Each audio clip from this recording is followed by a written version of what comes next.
Hi, welcome to 𝗃 Insights. Windows 11 got released recently and we were very excited about it until we knew that our PC was not supported for Windows 11. That was a huge disappointment for us. So in this video, we will learn how to install Windows 11 on our unsupported device. The process which I'll show you in this video has been tested on multiple unsupported devices and they worked pretty well without any lags or bugs. And the best thing is that they also got regular updates in Windows 11. So get excited and follow this video to the end because it's a delicate matter and you can't miss anything. For this video, I am going to use my 10-year-old Dell Inspiron laptop, which of course is not supported for Windows 11. It has i5 second generation processor, 4GB DDR3 RAM, no SSD, no Secure Boot support and no TPM thing. Quite a good choice for this video, isn't it? And yeah, this is no virtual machine or anything, it's my old dear Dell laptop. Before actually moving into the process, I want to inform you that this will be a clean installation. So make sure to create a backup of all your files. In my case, I will be storing all my files in a separate partition and install Windows 11 on other partitions. Also make sure your device is plugged in. With these things in mind, let's get started. First, download Windows 11 official ISO and Windows 10 media creation tool. We will need both of them to install Windows 11 successfully in our unsupported PC.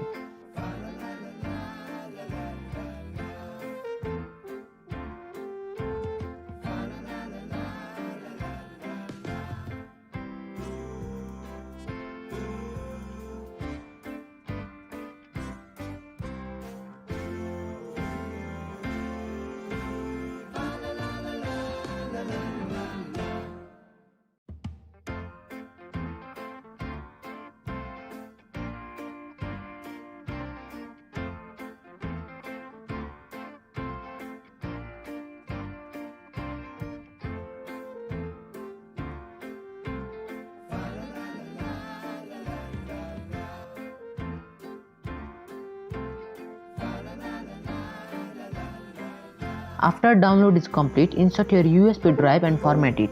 Your USB drive should be of at least 8 GB.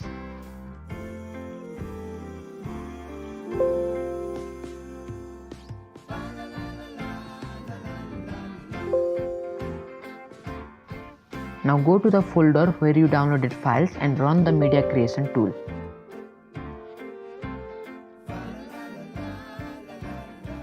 It will take some time, so have patience.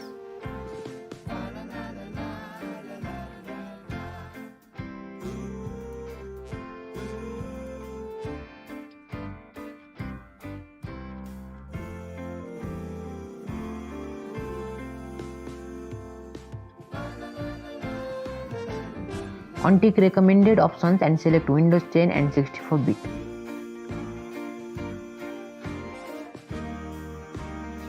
Then select USB flash drive and proceed. It will then start downloading Windows 10 and create bootable USB. Alternatively, you can download Windows 10 ISO separately and use Rufus to create bootable USB instead of media creation tool. The choice is yours. Both the methods will take some time, so I have an even easier method for you which I'll explain after this process because it is necessary to understand the process. I'm sure that it will save a lot of your time and effort. After your Windows 10 bootable USB is ready, exit the media creation tool. Then right click the Windows 11 ISO you downloaded and mount it. It will create a separate DVD drive of the ISO. Okay, so this is Windows 10 and this is Windows 11. For convenience, I'll rename the Windows 10 USB as bootable.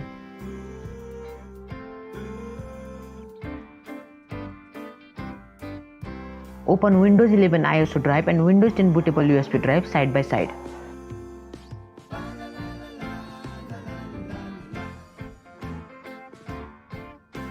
Go to the sources folder in Windows 10 bootable drive and delete install.ext file.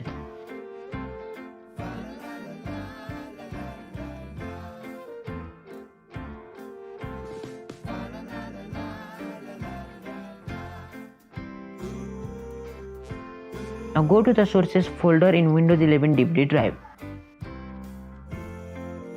Our goal is to copy the install.wim file from Windows 11 DVD drive into sources folder of Windows 10 bootable drive, because that is the main Windows 11 installation file.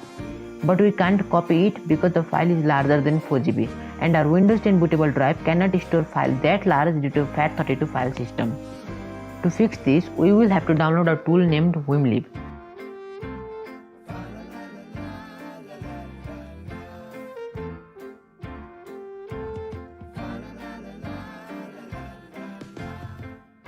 After it is downloaded, extract it.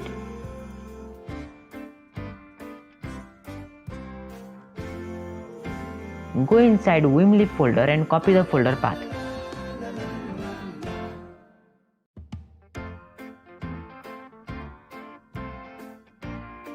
Then open the command prompt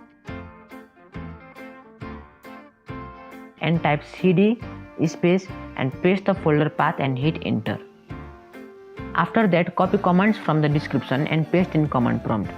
Replace F with your own drive letter for Windows 11 DVD drive and replace E with your own drive letter for Windows 10 bootable drive and hit enter.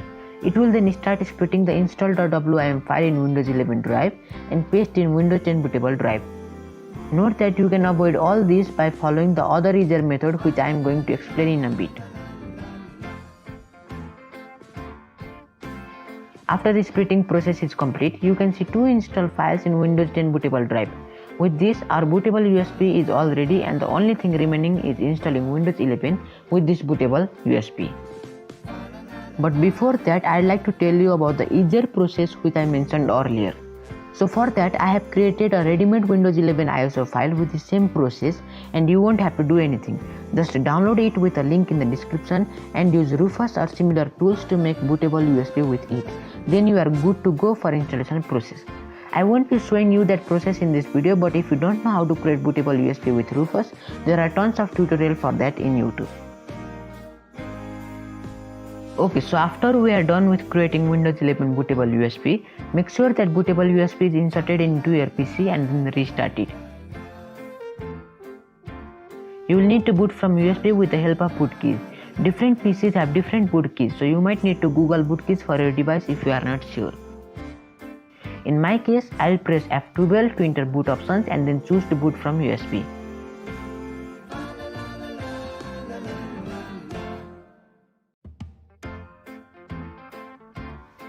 The installation process is exactly same as that of Windows 10, so you can install with your own preferences or follow the video. You can enter your product key if you have, or click on I don't have a product key option. If you previously had Windows 10 Home, then select Windows 11 Home, or if you had Pro version, then select Pro. Otherwise, your Windows 10 product key might not work in Windows 11.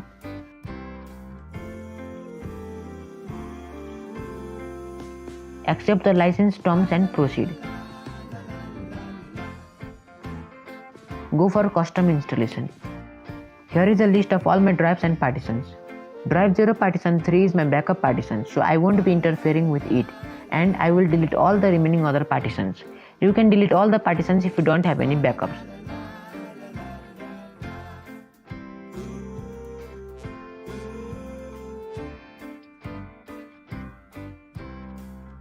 Then select unallocated space and click next. Then Windows 11 installation will begin.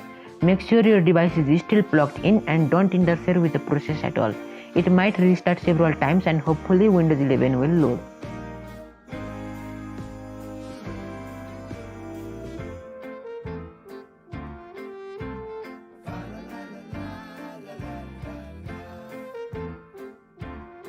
The first boot will take some time and may restart several times, so no need to panic.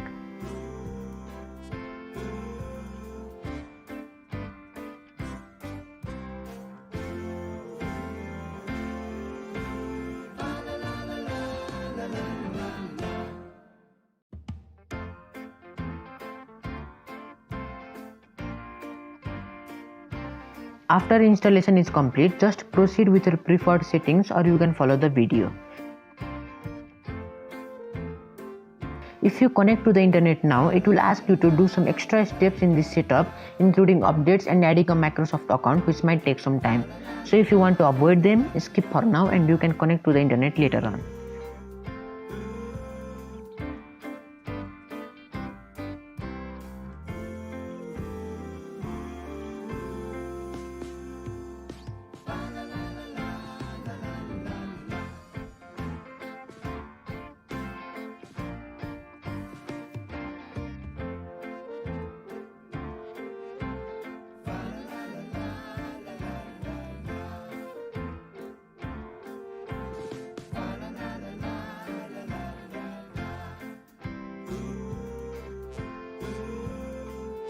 After the setup, it will take a while and you will be inside Windows 11 on your unsupported device.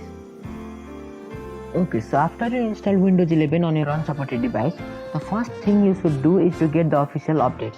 You can also install all the optional updates that will install best drivers for your PC and will provide the best experience.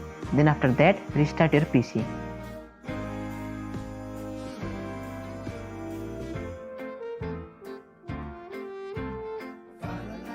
Here, this is my backup partition and all the files are completely safe.